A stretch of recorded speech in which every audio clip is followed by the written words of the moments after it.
അപ്പോൾ നമ്മൾ ഒരു സാധാരണ മനുഷ്യനെ കൊണ്ട് പ്രത്യേകിച്ചും സ്റ്റേറ്റിനും പോലീസിനും എതിരായിട്ട് കേസ് നടത്താൻ കഴിയില്ല.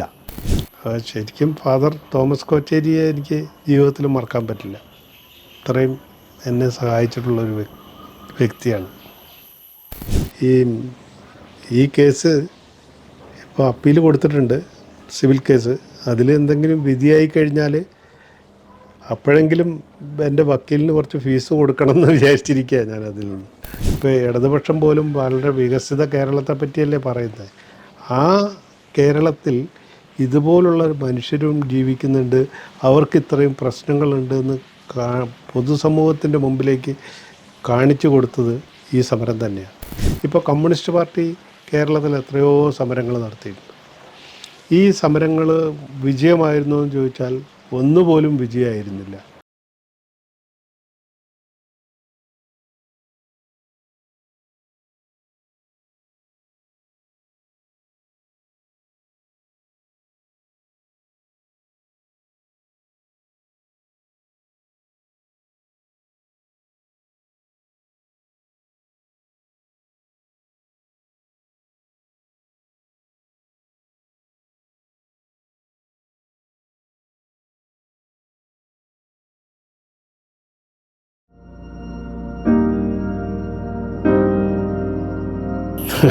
കേസെന്ന് പറഞ്ഞാൽ തന്നെ മടുപ്പാണ് ശരിക്കും. തമാശ പറയില്ല. നമുക്കൊരു കേസ് കൊടുത്തിട്ട് അതിൻ്റെ ഫലപ്രാപ്തിയിലെത്തിക്കുക എന്ന് പറയുന്നത് ഭയങ്കര ടാസ്ക്കാണ്. അത് സാധാരണക്കാർക്ക് കഴിയില്ല. അത് പ്രത്യേകിച്ച് പോലീസുകാർക്കെതിരെ. കാരണം അവർക്ക് നിയമപരമായി ഭയങ്കര പ്രൊട്ടക്ഷനാണ്. ഇപ്പം എൻ്റെ ഈ ക്രിമിനൽ കേസ് കോഷ് ചെയ്തത് 2006 ഒരു സുപ്രീം കോടതി ജഡ്ജ്മെൻറ്റിൻ്റെ ബലത്തിലാണ്. ഞാൻ കേസ് കൊടുക്കുന്നത് 2003. അന്ന് ആ ജഡ്ജ്മെൻ്റ് ഇല്ല. ആ സമയത്താണ് ഞാൻ കേസ് കൊടുത്തത്. പക്ഷേ 2006 വന്ന ഒരു ജഡ്ജ്മെൻറ്റിൻ്റെ ബലത്തിലാണ് അവർക്ക്. കാരണം പോലീസുകാർ ഡ്യൂട്ടിയിലാണെങ്കിൽ അവരെ പ്രോസിക്യൂട്ട് ചെയ്യണമെങ്കിൽ പ്രയർ പെർമിഷൻ വേണം ഗവൺമെൻറ്റിൻ്റെ എന്ന് പറയുന്ന അവിടേക്കുള്ള ഈ നക്സൽ കേസുകളൊക്കെ ആയിട്ട് ബന്ധപ്പെട്ടിട്ട് പോലീസുകാരെ പ്രൊട്ടക്റ്റ് ചെയ്യാൻ വേണ്ടി ഉണ്ടാക്കിയ എന്തോ ഒരു വിധിയാണത്. അത് വെച്ചിട്ടാണ് എൻ്റെ കേസ് തട്ടിക്കളഞ്ഞത്. പിന്നെ എനിക്ക് പോകാൻ പറ്റില്ല. പിന്നെ ഞാൻ അടുത്ത് പോകണമെങ്കിൽ സുപ്രീം കോടതിയിൽ പോകണം. സുപ്രീം കോടതിയിൽ വീണ്ടും സുപ്രീം കോടതിയിൽ നിന്നൊരു കേസിന് പോകാമെന്ന് പറഞ്ഞാൽ നമ്മളെ കൊണ്ടാവുന്ന കാര്യമാണ്. ഇത് തന്നെ ഇവിടെ തന്നെ ഹൈക്കോടതി ഇതുമായിട്ട് ഞാൻ ഈ സിവിൽ കേസ് കൊടുത്തത് പിന്നെ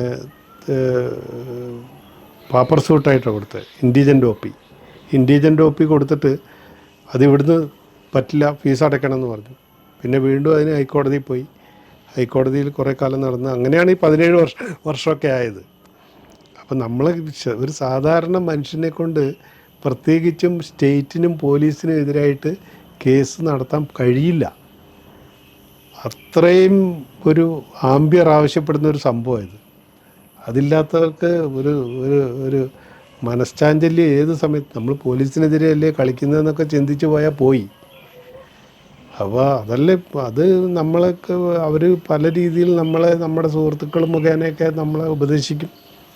ഇനിയിപ്പോൾ കച്ചറയ്ക്കൊക്കെ പോകണോ, കേസൊന്നും ഇല്ലല്ലോ എന്നൊക്കെയുള്ള പല ഉപദേശങ്ങളും പല വഴിക്കും വന്നിട്ടുണ്ട്. ഞാനതൊന്നും മൈൻഡ് ചെയ്തിട്ടില്ല.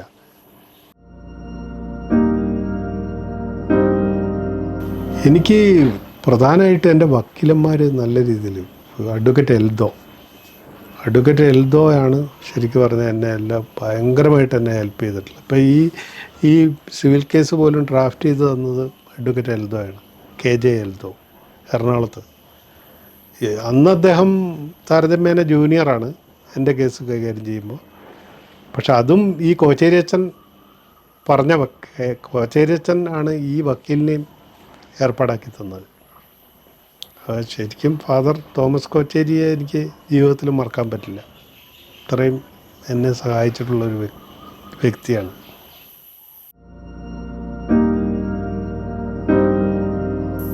സാധാരണക്കാരനെന്നുള്ളതല്ല, അല്ലാത്തവർക്ക് പോലും തീരെ അപ്രോച്ചബിൾ അല്ല. കാരണം എന്താണെന്ന് വെച്ച് കഴിഞ്ഞാൽ ഇപ്പോൾ ഞാൻ പറഞ്ഞുതരാം. എനിക്കിപ്പോൾ എൻ്റെ ചികിത്സയുടെ കേസൊക്കെ കൊടുക്കാൻ കഴിഞ്ഞത് എൽദോ വക്കീലായതുകൊണ്ട് മാത്രമാണ്. വക്കീൽ എന്നോട് ആ രീതിയിൽ, കാരണം പൈസയൊന്നും കാര്യമായിട്ട് വാങ്ങിയിട്ടേ ഇല്ല അതിനൊന്നും. ഇനിയിപ്പം ഞാൻ വിചാരിക്കുന്നത് എന്താണെന്ന് വെച്ച് കഴിഞ്ഞാൽ, പിന്നെ ഈ ഈ കേസ് ഇപ്പോൾ അപ്പീൽ കൊടുത്തിട്ടുണ്ട്, സിവിൽ കേസ്. അതിൽ എന്തെങ്കിലും വിധിയായി കഴിഞ്ഞാൽ അപ്പോഴെങ്കിലും എൻ്റെ വക്കീലിന് കുറച്ച് ഫീസ് കൊടുക്കണം എന്ന് വിചാരിച്ചിരിക്കുക ഞാൻ അതിൽ നിന്ന്. അത് സാധാരണക്കാർക്ക് എന്നുള്ളതല്ല, കുറച്ച് ഭേദപ്പെട്ട നിലയിൽ ജീവിക്കുന്ന ഇടത്തരക്കാർക്ക് പോലും ഈ കേസുകളുമായിട്ട് മുന്നോട്ട് പോകാൻ പറ്റില്ല. കാരണം അത്രയും വക്കീലന്മാരൊക്കെ അത്രയും വലിയ ഫീസാണ് വാങ്ങുന്നത്. ഇത് ഇങ്ങനെയൊക്കെ നമ്മളെ സഹായിക്കാൻ ആളുകളുള്ളതുകൊണ്ടാണ് നമുക്കത് ചെയ്യാൻ കഴിഞ്ഞത്. അതുപോലെ ഇവിടെയുള്ള അഡ്വക്കേറ്റ് മോഹനാണെങ്കിലും, ഇപ്പം എൻ്റെ സിവിൽ കേസ് നടത്തുന്ന അഡ്വക്കേറ്റ് മോഹനാണ്. മറ്റേ ക്രിമിനൽ കേസുകൾ നടത്തിയിരുന്നത് അഡ്വക്കേറ്റ് ജയകുമാറൊക്കെയാണ്. ജയകുമാറും ചാത്തുക്കുട്ടി വക്കീലും ഒക്കെയാണ്. അവരൊന്നും തന്നെ എന്നോട് കാര്യമായിട്ട് പൈസയൊന്നും വാങ്ങിയിട്ടില്ല. അവരൊക്കെ പൈസ ആവശ്യപ്പെട്ടിരുന്നെങ്കിൽ ഞാൻ കുടുങ്ങിപ്പോയേനെ, കടം മേടിച്ച് കൊടുക്കേണ്ടി വന്നേനെ. അപ്പം അങ്ങനെയുള്ള വക്കീലന്മാരെ കിട്ടിയതുകൊണ്ട് മാത്രമാണ് എനിക്ക് ഈ കേസ് മുന്നോട്ട് കൊണ്ടുപോകാൻ കഴിഞ്ഞത്. പിന്നെ ഇത് എൻ്റെ വ്യക്തിപരമായ ഒരു കാര്യത്തിന് വേണ്ടി വന്ന കേസല്ലല്ലോ, അതുകൂടിയാവാം. സോഷ്യലായിട്ടുള്ള ഒരു കാര്യം എന്നുള്ള നിലയ്ക്ക് കൂടിയാവാം അവരെന്നെ സഹായിക്കാൻ തയ്യാറായത്.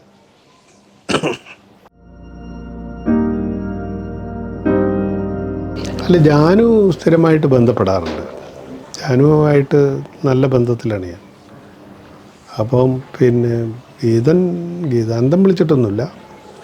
ജാനു അല്ലാതെ തന്നെ ഞാൻ നിരന്തരം ബന്ധപ്പെടുന്ന ഒരാളാണ്. ഇപ്പം ജാനുവിൻ്റെ പേരിൽ ആ കേസ് വന്നില്ലേ, നമ്മുടെ കെ സുരേന്ദ്രനോട് എന്തോ പൈസ വാങ്ങി എന്നൊക്കെ പറഞ്ഞിട്ട്.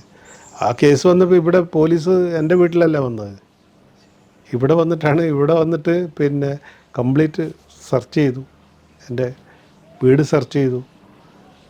അപ്പം ഞാൻ ജാനുവിനോട് എപ്പോഴും പറയും, നിങ്ങൾ ഒരൊറ്റ ആൾ കാരണമാണ് ഞാൻ ഈ കേസിലും പോലീസിലും ഒക്കെ പെട്ടുപോയത്.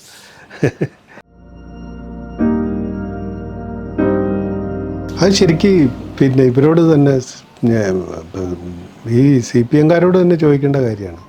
കാരണം CPM പാർട്ടി മറുപടി പറയേണ്ട കാര്യം അത്. കാരണം അന്ന് ഒക്കെ ഇവർ ഭയങ്കരമായിട്ട് ആദിവാസികൾക്കും പിന്നെ അതുപോലെ പീഡിപ്പിക്കപ്പെട്ട എന്നെപ്പോലുള്ളവരുടെയും കൂടെയാണ് നിന്നിരുന്നതെന്ന് പറഞ്ഞിരുന്ന ആളുകൾ, മുത്തങ്ങ സമരത്തെപ്പറ്റി ഭയങ്കര വാദോരാതെ സംസാരിച്ചിരുന്ന ഇവർ അധികാരം കിട്ടിയപ്പോൾ പോലീസുകാർക്ക് വേണ്ടി പോയത് എന്താണെന്ന് അവരോട് തന്നെ ചോദിക്കണം. എനിക്കറിയില്ല. CPM മറുപടി പറയേണ്ട കാര്യമാണ്. CPM-ഉം CPM-ൻ്റെ സെക്രട്ടറിയോ മുഖ്യമന്ത്രിയോ ഒക്കെ മറുപടി പറയണം. അല്ലാതെ എനിക്ക് പറയാൻ പറ്റില്ല. അത് വിജയമാണെന്ന് തന്നെയാണ് എൻ്റെ പക്ഷം. മുത്തങ്ങ സമരം വിജയം തന്നെയാണ്. കാരണം മുത്തങ്ങ സമരത്തോടു കൂടിയാണ് ഈ മനുഷ്യർ, ഇങ്ങനെ കുറേ മനുഷ്യർ കേരളത്തിൻ്റെ കേരളം ഭയങ്കര പുരോഗമന വികസിത കേരളമല്ലേ. ഇപ്പം ഇവരെല്ലാം ഇപ്പോൾ ഇടതുപക്ഷം പോലും വളരെ വികസിത കേരളത്തെ പറ്റിയല്ലേ പറയുന്നത്. ആ കേരളത്തിൽ ഇതുപോലുള്ള മനുഷ്യരും ജീവിക്കുന്നുണ്ട്, അവർക്ക് ഇത്രയും പ്രശ്നങ്ങളുണ്ടെന്ന് പൊതുസമൂഹത്തിൻ്റെ മുമ്പിലേക്ക് കാണിച്ചു കൊടുത്തത് ഈ സമരം തന്നെയാണ്. ആ സമരം ഉണ്ടാക്കിയ ആ ഒരു ഇമ്പാക്റ്റ് എന്ന് പറയുന്നത് നമുക്ക് അങ്ങനെ വളരെ പെരിഫറലായിട്ട് നമ്മൾ പറയുന്ന പോലെയല്ല. ഒരു സമരം വിജയമോ പരാജയമോ എന്നുള്ളതല്ല. ഇപ്പം ഞാൻ പറഞ്ഞുതരാം, ഇപ്പോൾ കമ്മ്യൂണിസ്റ്റ് പാർട്ടി കേരളത്തിൽ എത്രയോ സമരങ്ങൾ നടത്തിയിട്ടുണ്ട്. ഈ സമരങ്ങൾ വിജയമായിരുന്നോ എന്ന് ചോദിച്ചാൽ ഒന്നുപോലും വിജയമായിരുന്നില്ല. പക്ഷേ അതുകൊണ്ട് നമ്മുടെ കേരളീയ സമൂഹത്തിനുണ്ടായിട്ടുള്ള മാറ്റം ഉണ്ടല്ലോ, അത് ഭയങ്കരമല്ലേ. അതിന് നമുക്ക് ആർക്കെങ്കിലും തള്ളിപ്പറയാൻ പറ്റുമോ? അതുപോലെ തന്നെ മഹത്തായ ഒരു സമരമാണ് മുത്തങ്ങ സമരം.